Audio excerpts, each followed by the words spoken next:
right, supply. The the equation for calculating the amount of water that can be harvested off your roof is typically presented, and I'm going to bring it up here for students to see. In metric, your supply in liters is your catchment area in meters squared times this roof efficiency factor times rainfall in millimeters. Let's talk about those three elements, catchment area, roof efficiency, and rainfall a little bit more, starting with catchment area. It's just the area that supplies your rainwater, and it's the area projected by the footprint or the footprint of your roof, right? How the sky would see your roof and how the rain is falling on your roof. And specifically your roof, because as we've mentioned earlier in the water quality section, we're really not in this course talking about harvesting rain from any other surfaces like a driveway or I'm not sure what other kind of surfaces might be used in home scale rainwater harvesting, like they might be in a commercial system.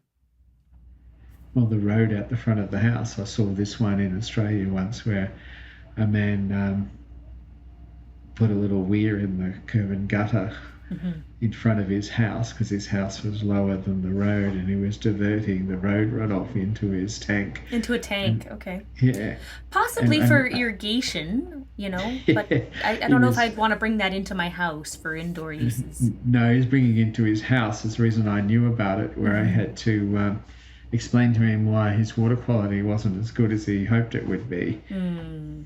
So, yes, we're talking about roof harvesting here.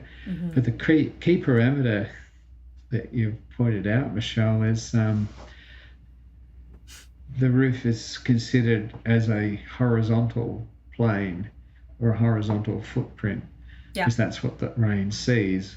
So if the roof is on a slope, the roof area might be larger, but that's not the area that's used to derive your catchment area. It's actually the horizontal projection.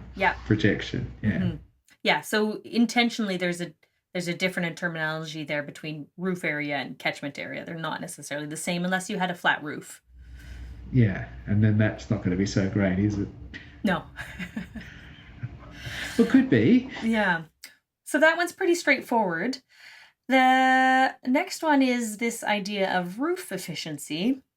And it's one that I was introduced to when I first took my rainwater practitioner's course, the first one I took, also called the runoff coefficient. And the way it was presented was that different roofing materials would have different efficiencies. So what are your thoughts on that? This is another one of these cases where catchment hydrology, not roof catchment hydrology, has influenced with its substantial losses from soil profiles and vegetation, has influenced the thinking without too much critical analysis of how you might apply that to a roof harvesting system.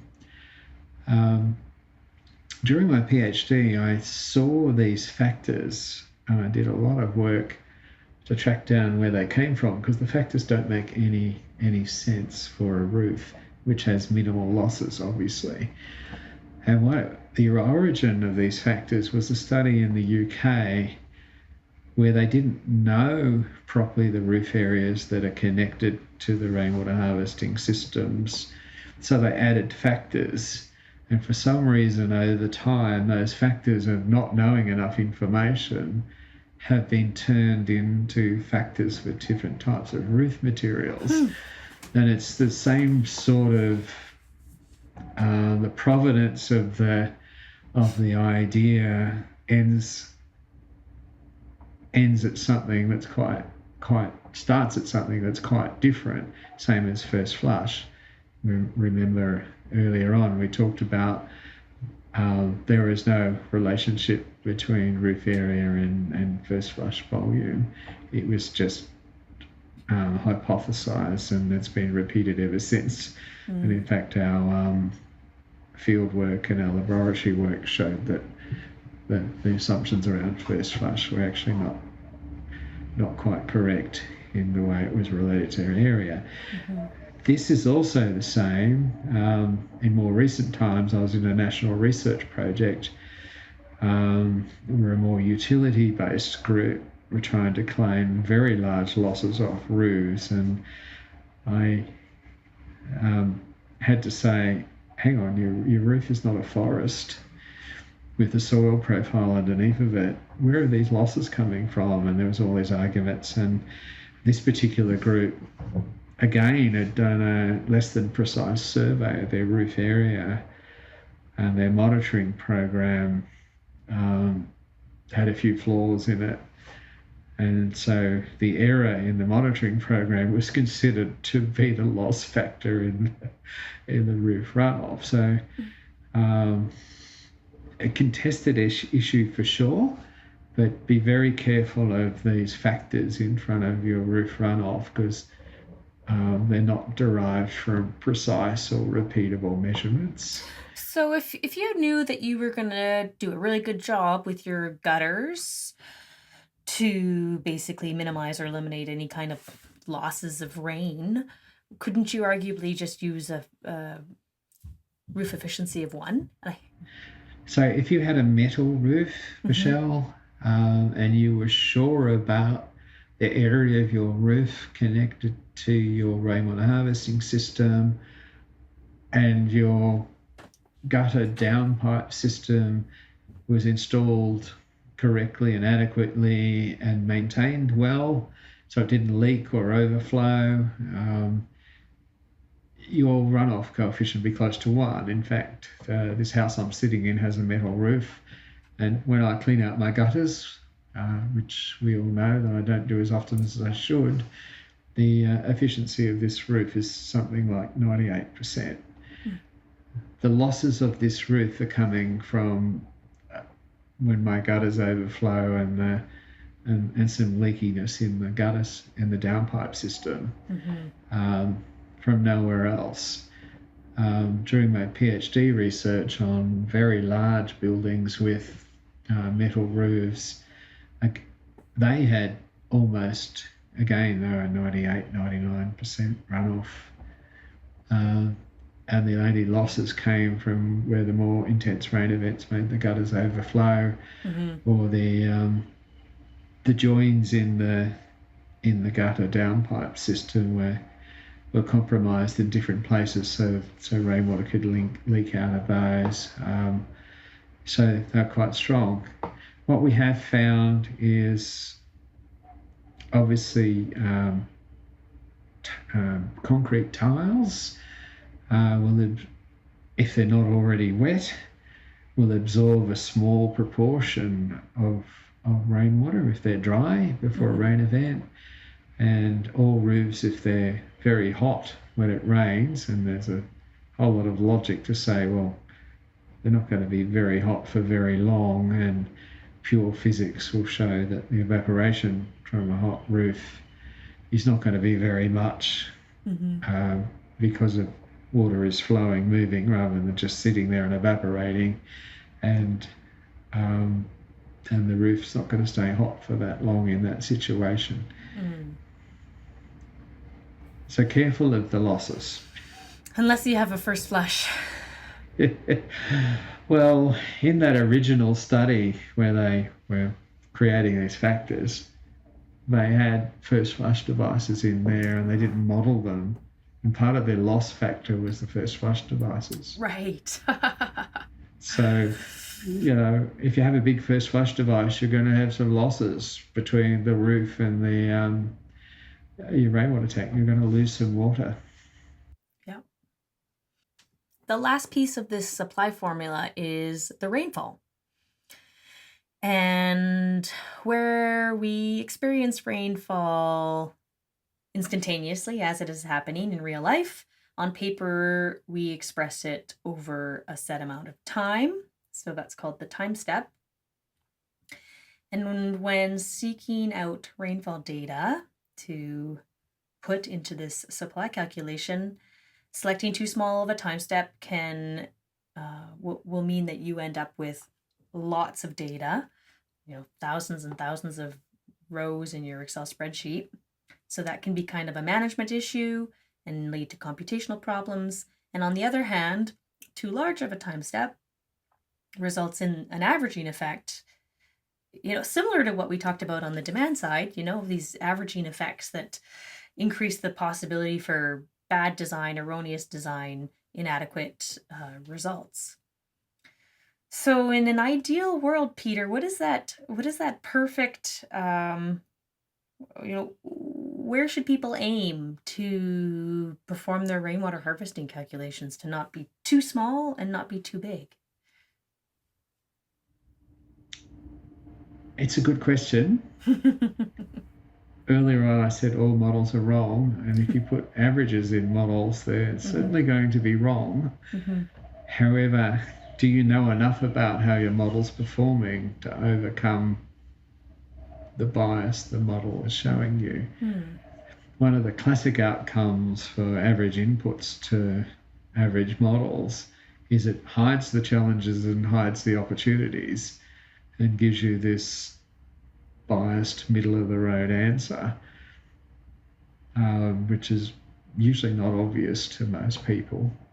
And we've just published research on this on the demand side and on the supply side for rainwater harvesting a decade ago, showing how wrong this can be. Provided we know what the likely outcomes are, I think a daily model is preferred, but it's not readily accessible to everyone. My own research, I've got models that run at 6 minutes, because when you're looking at the dynamics of designing infrastructure downstream of rainwater harvesting systems, and even designing flow off the roof, whether or not the gutter overflows, flow in the downpipes into the rainwater storage, and whether or not the rainwater storage will overflow, and whether or not it will create a peak flow that's significant downstream to manage, that can't even be done at daily. It has to be done at minutes or seconds. But I write software to do that, and we're not expecting people to do that here. If you're using carefully constructed daily models that have long enough data in them, so you're talking 30 years or so, it allows you to see how your system will vary, and you've got a fair understanding of, will there be rainwater in your storage when you think it's going to be there? Because when you step up to a monthly model, you're not so sure. And what type of overflows you're going to get, and when, and when you need to manage your demands because of the storage dynamic in your rainwater tank. If we're using a monthly process, which we are here, provided we're aware of the limitations, and a monthly process will over-design your rainwater storage. So as long as we're aware of that, and it will not tell you when you'll get long sequences of an empty storage, because what we do know is rainwater harvesting works on day-to-day small events, not large events. So if you've got something that's a month long in a time step, or a year long, which I've seen done, you don't know what's going on day to day. So the driver of a rainwater harvesting system is day-to-day demands and within day rainfall. So all that's hidden. So you're trying to make a metric approximation of, or create a metric of that performance. So it can be done, but we're going to do it here, but we need to be aware of it. Yeah, and monthly is popular in North America anyways, and I believe it's driven in part because of how easy it is to get your hands on the monthly averages, right? And also it greatly simplifies your model. You're only doing 12 rows of calculations in some sense, rather than a daily model over 30 years, 365 times 30. What is that? Over 10,000 rows of data.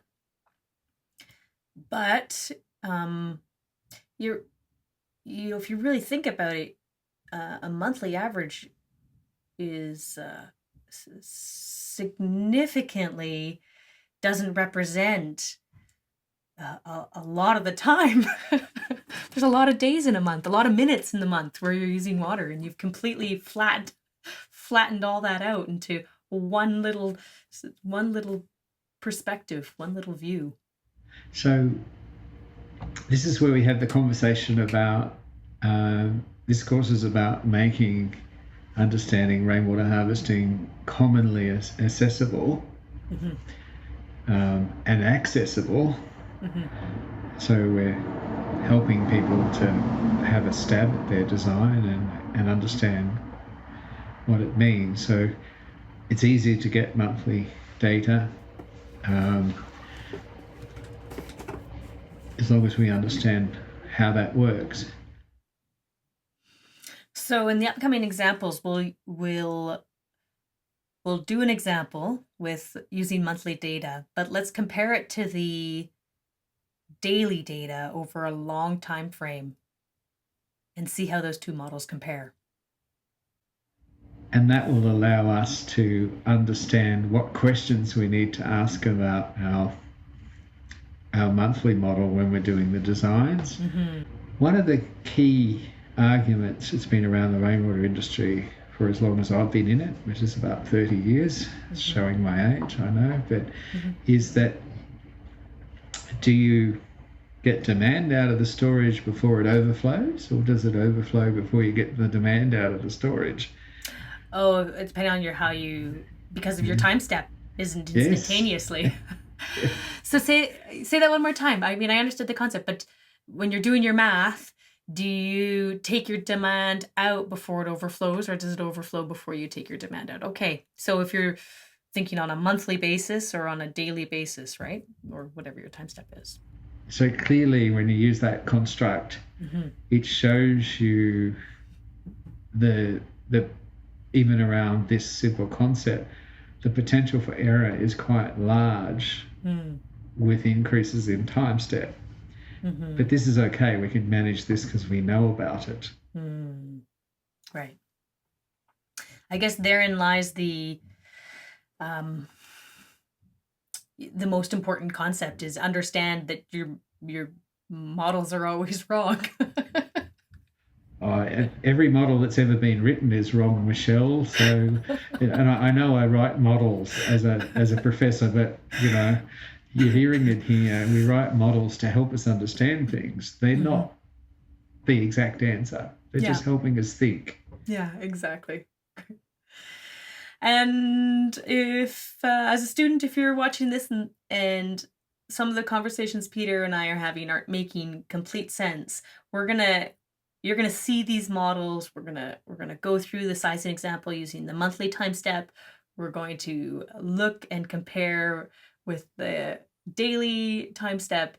And I think in a few more lessons, a lot of this is going to come together in a way that is, that makes sense for you. And we'll do a summary at the end to explain what we found. Yeah, absolutely.